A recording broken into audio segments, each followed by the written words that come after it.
All right, this is John Hansen for FloridaPhysique.com, and we are in the gym training with Kelly Diffenderfer, who is part of Team Freak Physique. You are the founder, you and your husband Eric are founders of Team Freak Physique, and we appreciate you guys bringing all your athletes in here and training with FloridaPhysique.com. So, Kelly, tell us a little bit about your career. You're off season now. You used to do figure. In fact, you did that for like 7 years, and then you switched over to women's physique. When did you switch over to women's physique? How long ago was that? My physique debut was at the Sunshine Classic in 2013.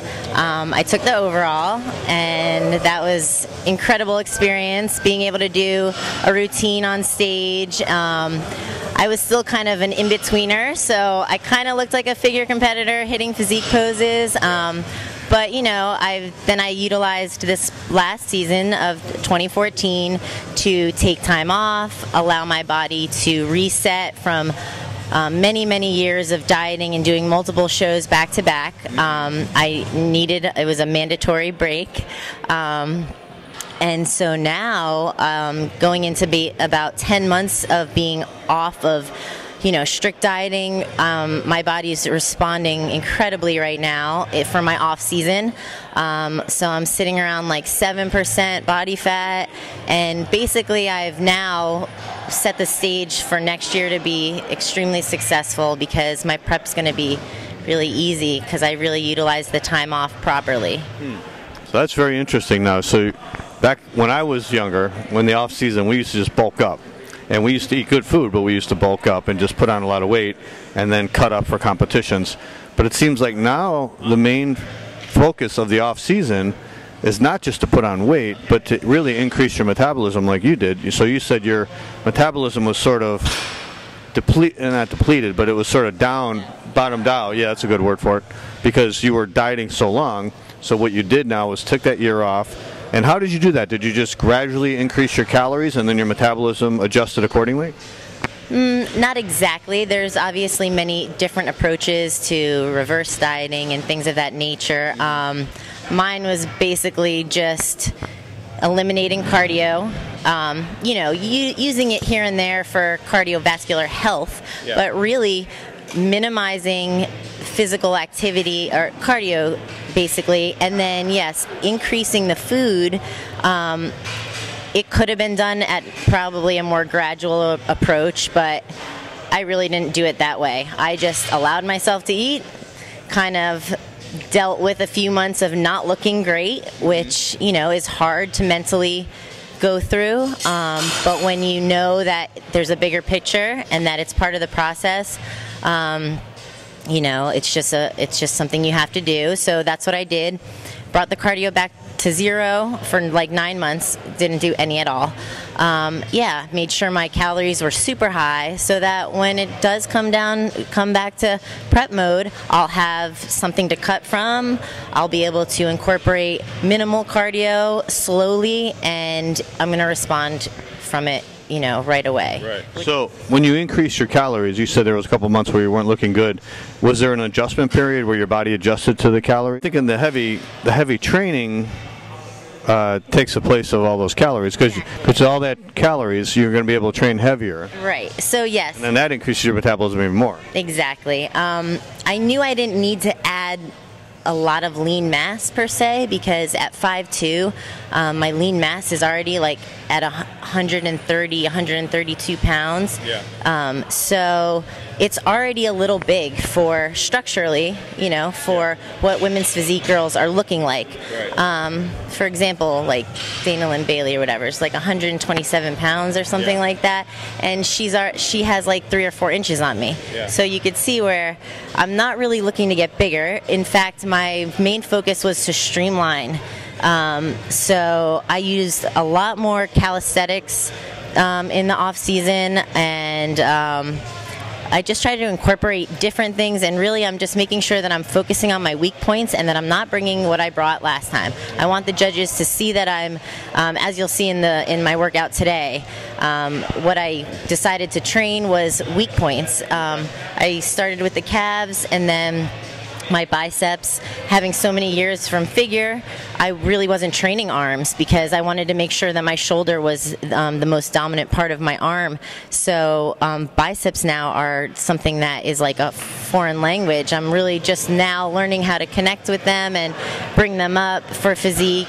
So yeah, there was an adjustment period again with the food, I guess you could say. But I feel like my body kind of has a base point where I could be eating as much as I want and it's not going to really go higher than that. And then, you know, so it got to a point where it leveled out, and then all I had to do was drop in a little bit of the cardio just to kind of get things moving again, and it was like right away just started responding. So yeah.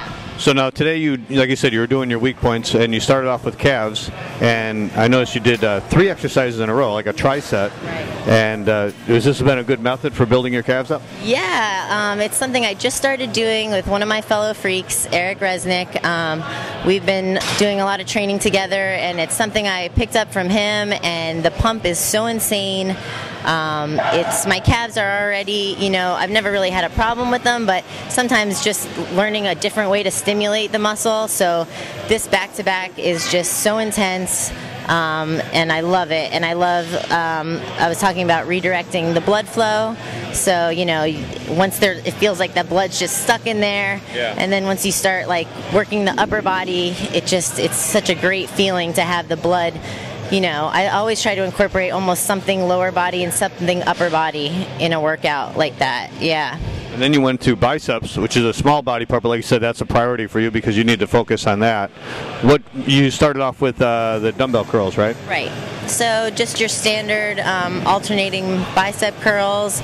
Again, new things, learning your body mechanics, learning to just tilt back a little to eliminate my front delt from in the movement, which, you know, my shoulders always want to take over everything. Yeah. So as I'm learning to connect with my biceps, I'm just focusing on, you know, turning my pinky out and just tiny little things like that.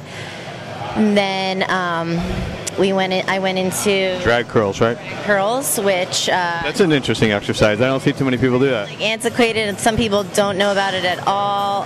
And again, it's a structural thing.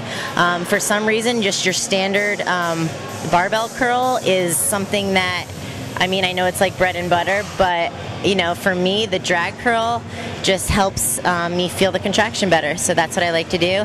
So with the drag curl, you're not bringing your deltoids into it because you're pulling your elbows back, and then you're sort of like the name says, you're dragging it along your upper body, your torso, and then you just feel it all in the bicep. Mm-hmm. There's a little bit of traps that come into play, but yeah, it's basically just dragging the bar straight up the frontal plane of your body.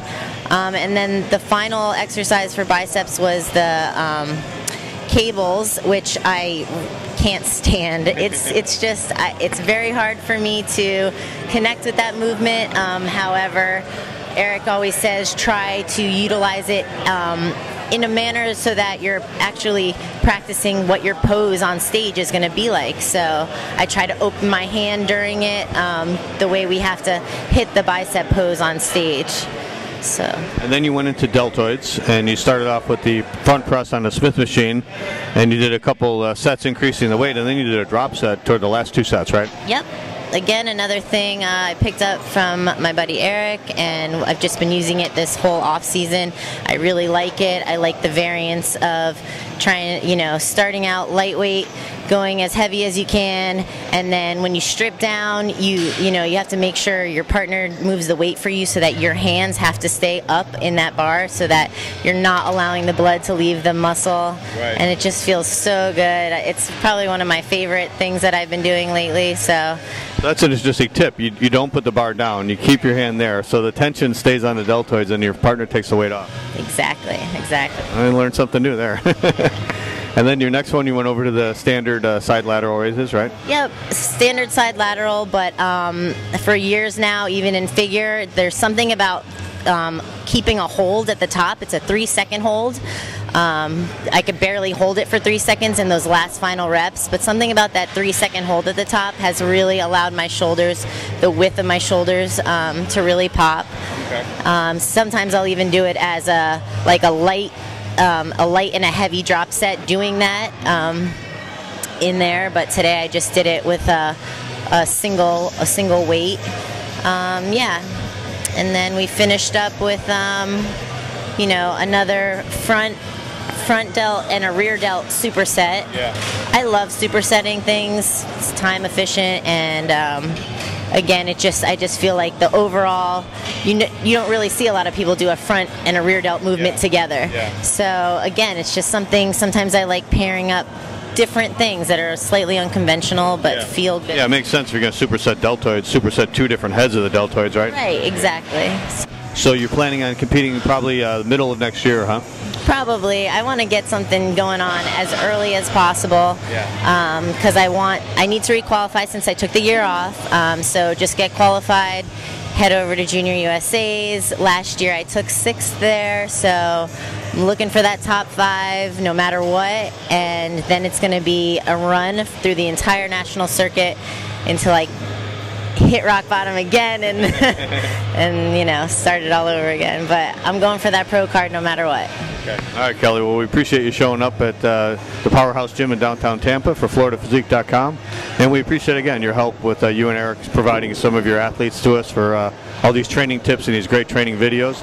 And we wish you the best of luck next year in your competition. Thank you so much, John. I appreciate your time. All right. For Kelly Diffenderfer, this is John Hansen for FloridaPhysique.com in the gym training.